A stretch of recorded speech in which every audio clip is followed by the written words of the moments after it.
La historia de Roma es sin duda una de las transformaciones más increíbles que se pueden estudiar. Es la historia de cómo una comunidad chiquita, casi una aldea, regida por costumbres muy antiguas centradas en la familia y sus dioses, terminó desarrollando un sistema de instituciones políticas y jurídicas tan potente, tan sofisticado, que le permitió conquistar y gobernar casi todo el mundo conocido. Hoy vamos a analizar esa evolución, no como un simple cuento, sino como una verdadera clase sobre cómo se construye y se ejerce el poder. Para poder entender bien todo este desarrollo, lo primero y fundamental es tener claro este mapa. Dividimos la historia de Roma en 4 grandes etapas. Ojo, que cada una no es solo un cambio de gobierno, representa una redefinición total de qué es la soberanía, qué es la ley y cómo se relaciona el Estado con la gente.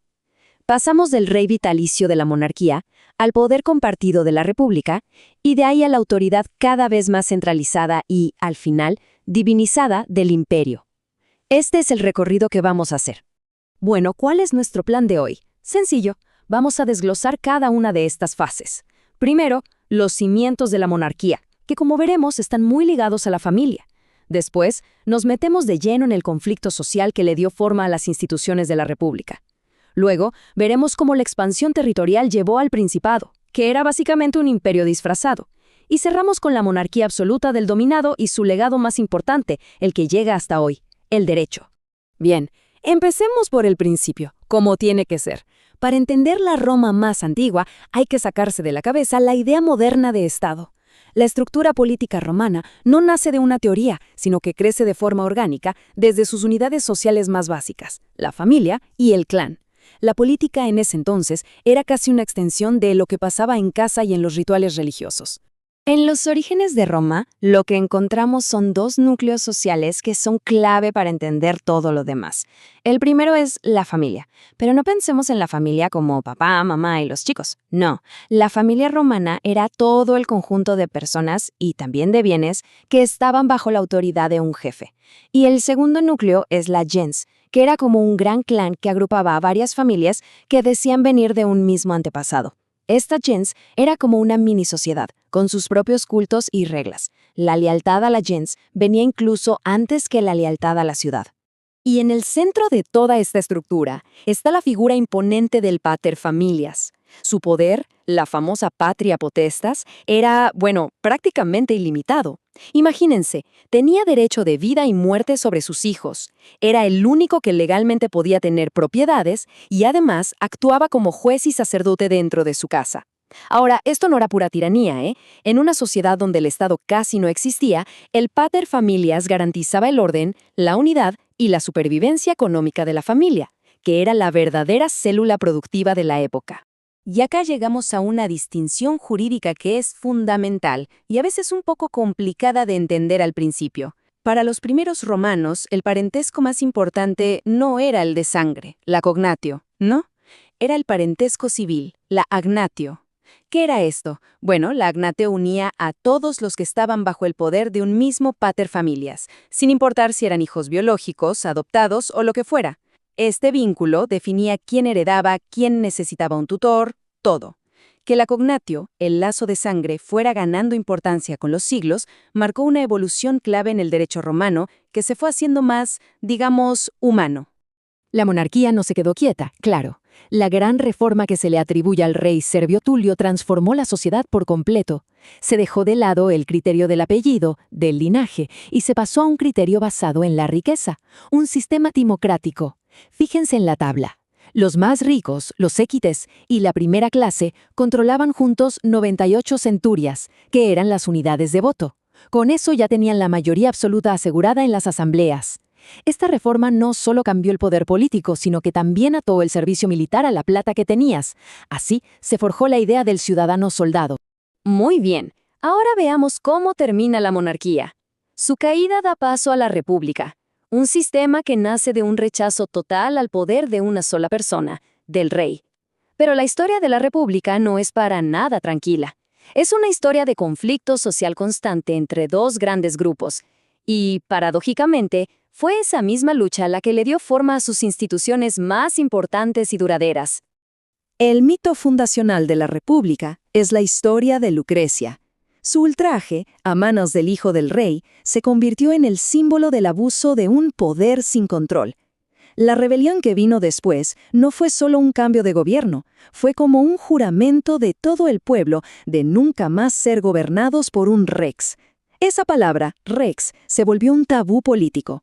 El miedo a que el poder se concentrara en un solo hombre pasó a ser el principio que guió toda la arquitectura política de la República. La República nace, pero nace rota en dos. Por un lado estaban los patricios, una aristocracia de sangre que acaparaba todos los cargos políticos, el Senado y, algo crucial, el conocimiento de las leyes y los ritos religiosos, que obviamente interpretaban a su favor. Y por el otro lado, los plebeyos, que eran la inmensa mayoría de la gente. Ellos servían en el ejército, peleaban las guerras, pero estaban totalmente excluidos del poder y de la protección de una ley que ni siquiera estaba escrita. La historia de los primeros siglos de la República es, básicamente, la crónica de la lucha de los plebeyos por conseguir igualdad. Pero los plebeyos no se quedaron de brazos cruzados. Su lucha fue, sinceramente, una genialidad política. Usaron la secesión como arma, se retiraban de la ciudad en momentos de guerra, dejando a Roma indefensa, y así forzaron a los patricios a ceder. ¿Qué consiguieron? Sus propios magistrados, los tribunos de la plebe, que podían vetar las decisiones de los patricios.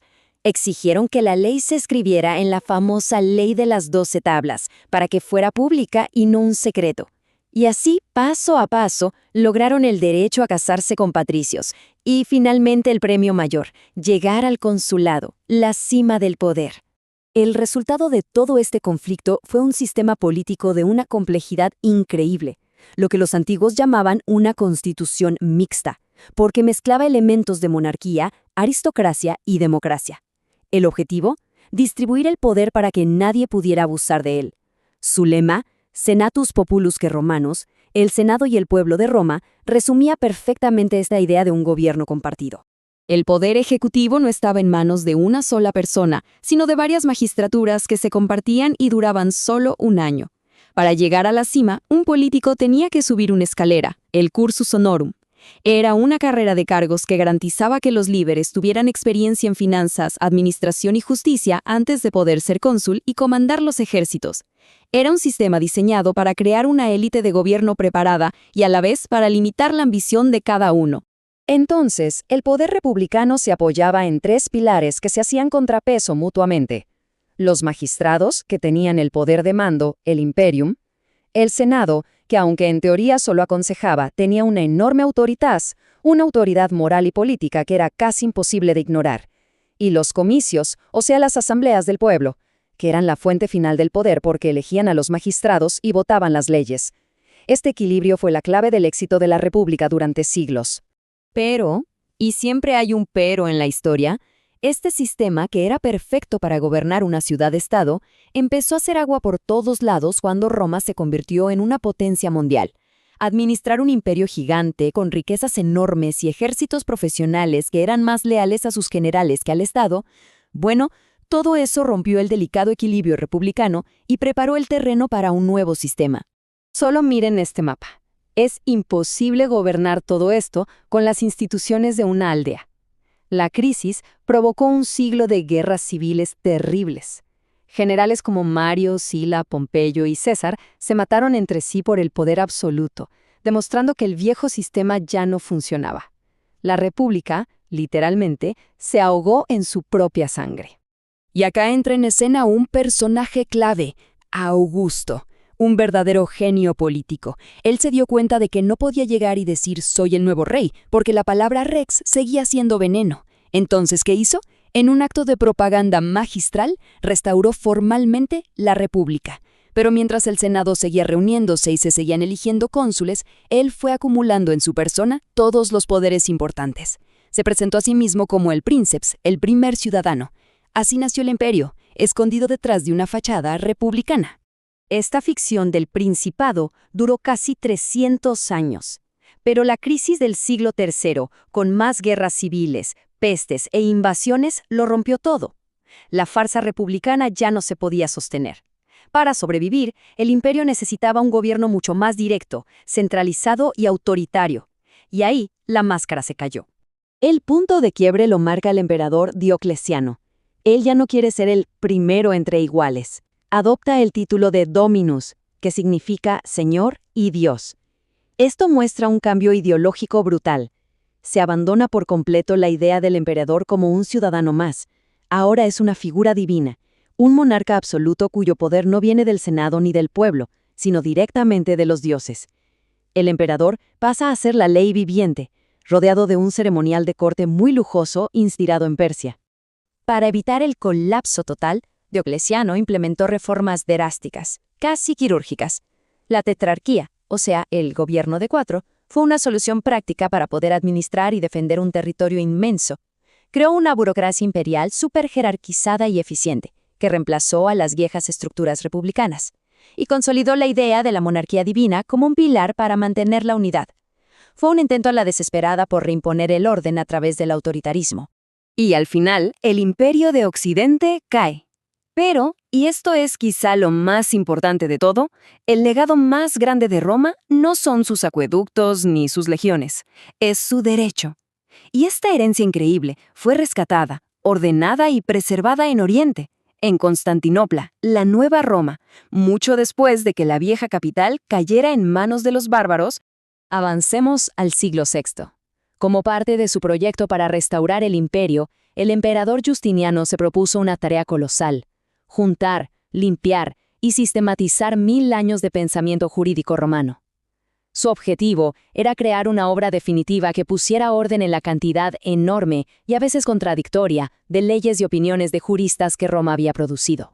El resultado de ese esfuerzo monumental fue el Corpus Iuris Civilis, el cuerpo de derecho civil. Está compuesto por 4 partes: el Códex, que ordenaba las leyes de los emperadores; las Institutas, un manual perfecto para enseñar derecho; las Novelas, que eran las nuevas leyes del propio Justiniano; y la joya de la corona, el Digesto, una antología impresionante con la sabiduría de los más grandes juristas de la historia de Roma. Esta obra no solo salvó el derecho romano, sino que lo convirtió en un sistema coherente. Y esto nos deja con una última reflexión, para que nos quedemos pensando. El Imperio Romano como poder político desapareció, pero su estructura jurídica, que fue redescubierta en Europa en la Edad Media, se convirtió en la base de la mayoría de los sistemas legales del mundo. La pregunta que sigue vigente es, al mirar nuestras propias leyes sobre contratos, propiedad, familia, ¿cuánto de la lógica de esos antiguos juristas romanos sigue en realidad gobernando nuestras vidas hoy en día?